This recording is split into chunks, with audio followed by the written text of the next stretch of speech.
Well, I know the stop clock is not uncontroversial. There's been some tricky rulings already. We'll keep an eye on how that's going. Right, we're going to end it there. Katie Bulls, Joel Rubin, thank you both very much for your company. Great fun. Appreciate you coming on The Context. And that's it from me. Thank you very much for watching. I'm Lewis Vaughan-Jones. This is BBC News. Bye-bye.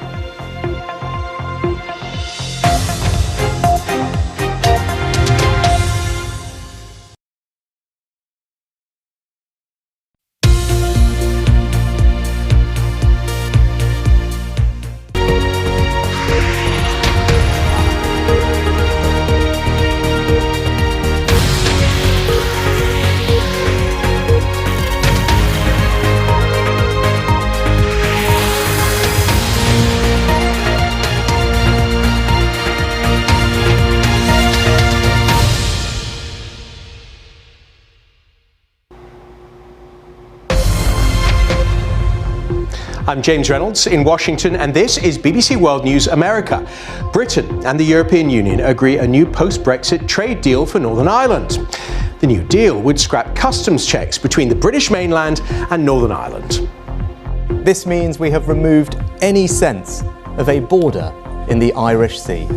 It provides for long-lasting solutions that both of us are confident will work for all people and businesses in Northern Ireland. As fierce fighting continues in the east of Ukraine, we go out on patrol with its helicopter pilots. And South Korean reality contestants push their bodies to the limit, and the world laps it up on Netflix.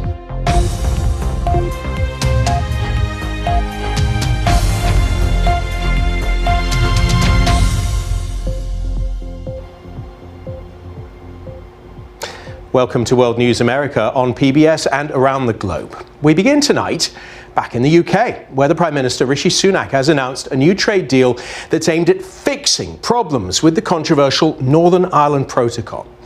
When the UK left the European Union during the long Brexit process, a trade deal had to be struck to prevent a hard border from being created between Northern Ireland, which is part of the UK, and the Republic of Ireland, a separate country. There could be no hard border along that line.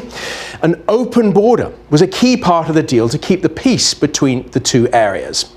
Under the current arrangement, there are customs checks on goods coming out of mainland Britain and ending up in Northern Ireland, even though both places are in the UK. But there's now this new deal, and that means that goods that go to and stay in Northern Ireland get to go through a green lane. The green means no checks at all.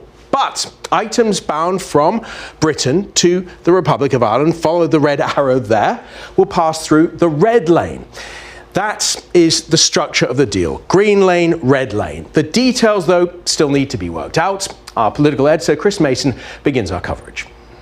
So how will the deal work in practice? In particular, then, how would a sausage maker in Britain get sausages onto the plates of hungry people in Northern Ireland? It is a question I put to our Ireland correspondent, Emma Vardy.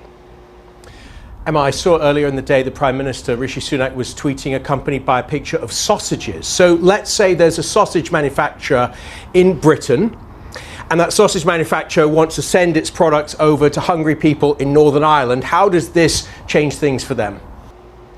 And just to add that the White House National Security spokesman John Kirby said that the Biden administration was grateful that Britain and the EU had come to an agreement. To Ukraine now, as fierce fighting continues in the east of the country, where Russian forces are trying to encircle the city of Bakhmut. Ukrainian forces are resisting on the ground and in the skies. The BBC was given rare access to pilots who are part of the battle in the east. On combat missions, they skim just a few feet off the ground. Our senior international correspondent Orla Guerin reports, and a warning, her report does contain some flashing images. To the Middle East now, and tensions are running high after Israeli settlers attacked Palestinian villages in the north of the occupied West Bank, setting fire to houses and cars and leaving one man dead. The rioting lasted several hours, and it came in response to the killing on Sunday of two Jewish settlers, near the city of Nablus, where 11 Palestinians were killed in an Israeli raid last week.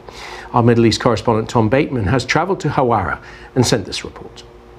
Now to the UK, where a BBC Panorama investigation has uncovered evidence that women are being misled and manipulated about some abortion by crisis pregnancy advice centres. The centres, which operate outside the National Health Service, say they offer support to women dealing with unplanned pregnancies. But the BBC found more than a third gave advice which could dissuade women from having abortions. Contrary to National Health Service advice, services said abortion could increase the risk of breast cancer, infertility and mental health problems. Divya Talwar reports. South Korea is world famous now for its K-pop and its K-drama offerings. Who hasn't watched Squid Game? Who, frankly, has not been terrified?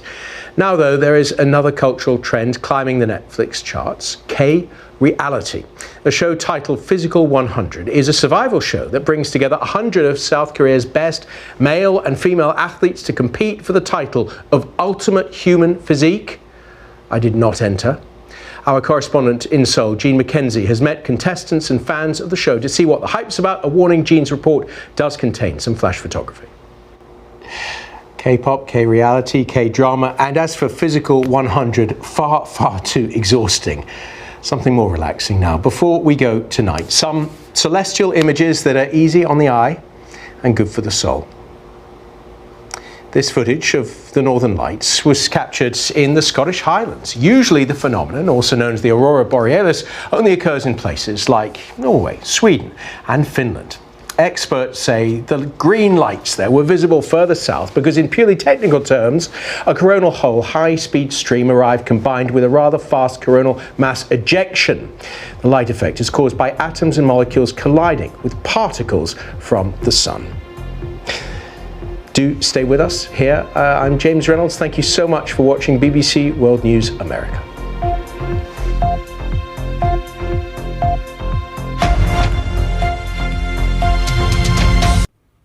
Hello, let's take a check on the latest weather for Europe.